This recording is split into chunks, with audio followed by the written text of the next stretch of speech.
My brothers and sisters in Jesus Christ, have you ever heard the term oxymoron? An oxymoron is when we have two words placed next to each other in a phrase, but they really don't belong together.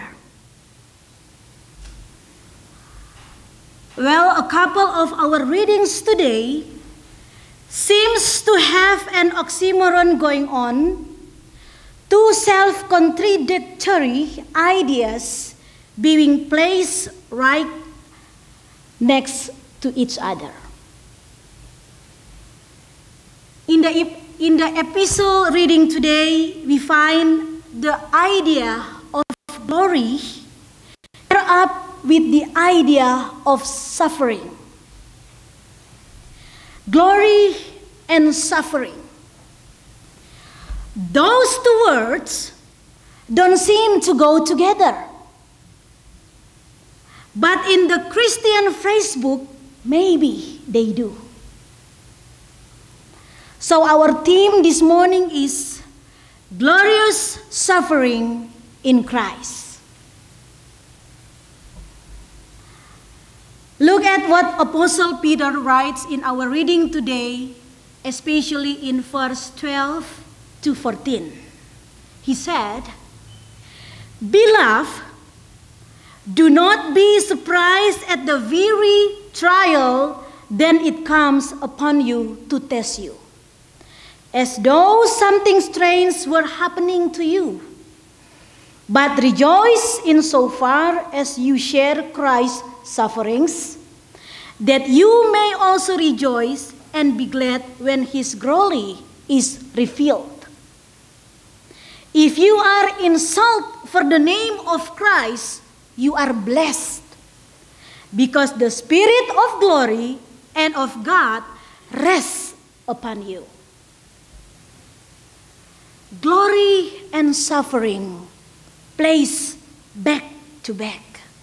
And there is more. In verse 16, Peter goes on to say, "If anyone suffer as Christian, let him not be ashamed, but let him glorify God in that name." Suffering and glory.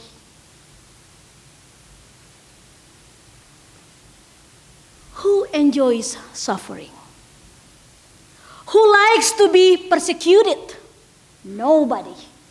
No one.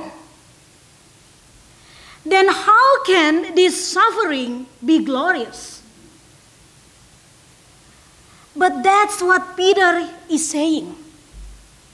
But I think he's not saying that we enjoy the suffering itself.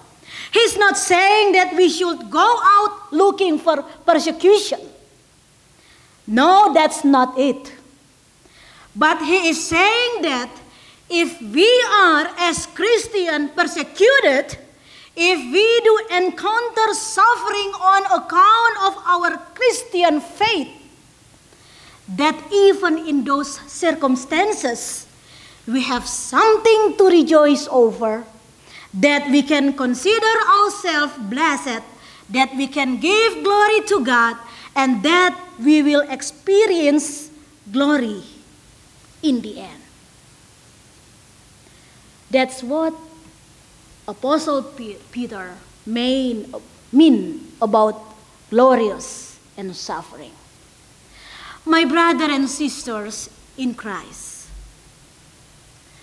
Christians do and will experience suffering and persecution on account of belonging to Christ.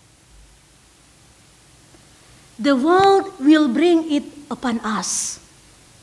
The devil will bring it upon us. And that is happening.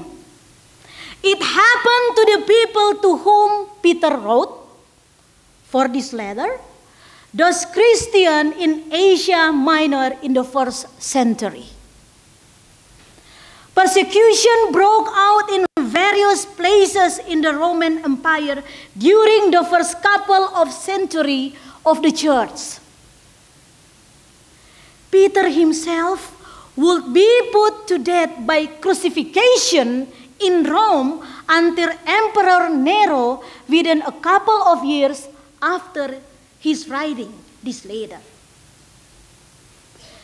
And the suffering and persecution haven't stopped since that time. So through this reading, Peter reminds us, the same kinds of suffering are being experienced by your brotherhood throughout the world. Yes, they are still today.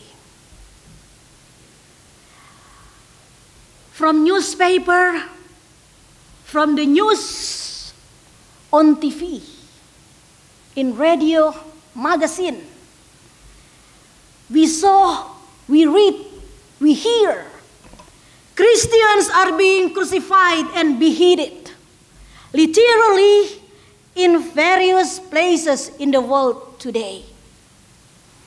Muslim jihadists or ISIS are violently persecuting and killing Christians in our day today. In parts of the Middle East, in Africa, in other Islamic land. Until now we hear from news in Indonesia, our country, they close some churches.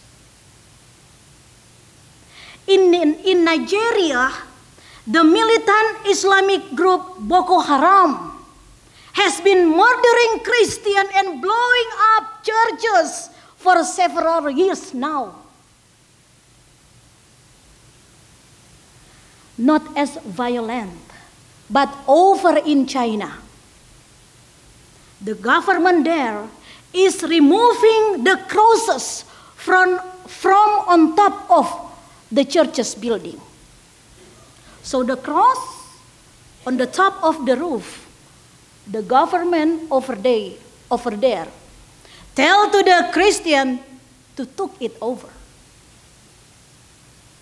According to United States Commission on International Religious Freedom, 2015 report note that more than 400 Chinese churches in Zhejiang have had their crosses removed or torn down in the past year, and in some cases, those who are protests were arrested and imprisoned. That's the fact. In Europe and in America, things are a little more subdued. We are not facing imprisonment or death, not yet. But the culture and even our government have turned against Christianity. Most of us have witnessed the latest ruling came on June 26, 2015 by Supreme Court. The Supreme Court of the United States is the highest federal court of United States. In that day, the court held that the recognition and provision of same-sex marriage is a fundamental right guaranteed by the 14th Amendment to the United States Constitution. It's contradiction with what we believe. According to Genesis 2:22. That's the world we live now. How about us? Have we experienced any kind of suffering for being a Christian? Maybe not. Maybe it's been mild, but don't think it couldn't happen. We are living in dark days, and they will continue to grow darker. But God is still God and Ultimately, He is in control when it seems that the enemy has succeeded and that we are defeated. Remember that we are on the winning side in Christ. Evil can throw many things our way, but our victory is secure through Christ. We are living in perilous time, but we have no need to fear. We have not need to fear. That's what Peter in our Bible reading today getting at. He is giving us as Christian courage and hope and confidence in this letter, even in the midst of sufferings and trials. We have a reason. We have reasons to take courage in Christ. We have cause for hope in Christ. We have glory awaiting us at the coming of Christ. And we have God beside us, even now, caring for us, watching of us, strengthening us for whatever ordeal may come our way now. This is how and why we can rejoice. We can consider ourselves blessed. We can glorify God even in the midst of suffering. Glorious suffering in Christ. That's what we have to do today, tomorrow, and forever. Amen.